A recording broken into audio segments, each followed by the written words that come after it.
સુરતમાં 11,299 ઉમેદવારો આપશે પરીક્ષા. સુરત જિલ્લાના 61 કેન્દ્રો પર 575 બ્લોકમાં પરીક્ષાનું આયોજન કરવામાં આવ્યું. ચુસ્ત પોલીસ બંદોબસ્ત અને સુચારુ ટ્રાફિક વ્યવસ્થા વચ્ચે પરીક્ષા યોજાઈ. પહેલું સત્ર સવારે 10:30 થી 1, પ્રશ્નપત્ર 1 ભાષા ક્ષમતાની પરીક્ષા યોજાઈ. બીજું સત્ર બપોરે 3 થી 6, પ્રશ્નપત્ર 2 વિષય વસ્તુ અને પદ્ધતિશાસ્ત્રની પરીક્ષા લેવાઈ હતી. સુરત જિલ્લાના 61 કેન્દ્રોના 575 બ્લોકમાં પરીક્ષાનું આયોજન કરવામાં આવ્યું હતું. ચુસ્ત પોલીસ બંદોબસ્ત અને સુચારુ ટ્રાફિક વ્યવસ્થા વચ્ચે પરીક્ષા યોજાશે.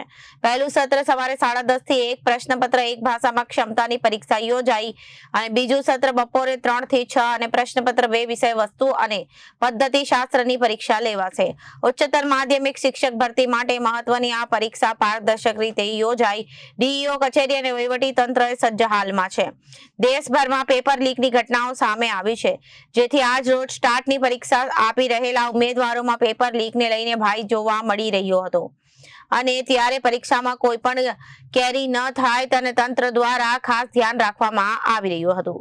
તંત્રએ તમામ સેન્ટર પર ચુસ્ત પોલીસ બંદોબસ્ત, સીસીટીવી કેમેરા અને સ્પેશિયલ સ્કોડની રચના કરી હતી. જી, આપનું નામ? મારું નામ ચૌધરી પ્રિયાબેન દિલીપભાઈ છે. હું હમણાં હાલમાં માંડવીથી સુરતમાં વનિતા વિશ્રમ સ્કૂલમાં ટાટ એચએસની એક્ઝામ આપવા માટે આવ્યા છે, મેન્સની. હમણાં તૈયારી અમારી 2-3 વર્ષથી ચાલુ છે. એવી એક્સપેક્ટેશન રાખીએ છીએ કે આ વર્ષે અમે નીકળી જઈએ અને એક્ઝામ જે લેવાય છે તેમાં કોઈ પણ કૌભાંડ નહીં થાય અને કાર્ય સારી રીતના સંપન્ન થાય એવી અમે ગવર્મેન્ટ પાસેથી એક્સપેક્ટેશન રાખીએ છીએ. કેટલા વર્ષથી તૈયારી કરો છો? શું કહેશો? 2-3 વર્ષથી તૈયારી કરીએ છીએ sir. Bureau report, Janadesh news.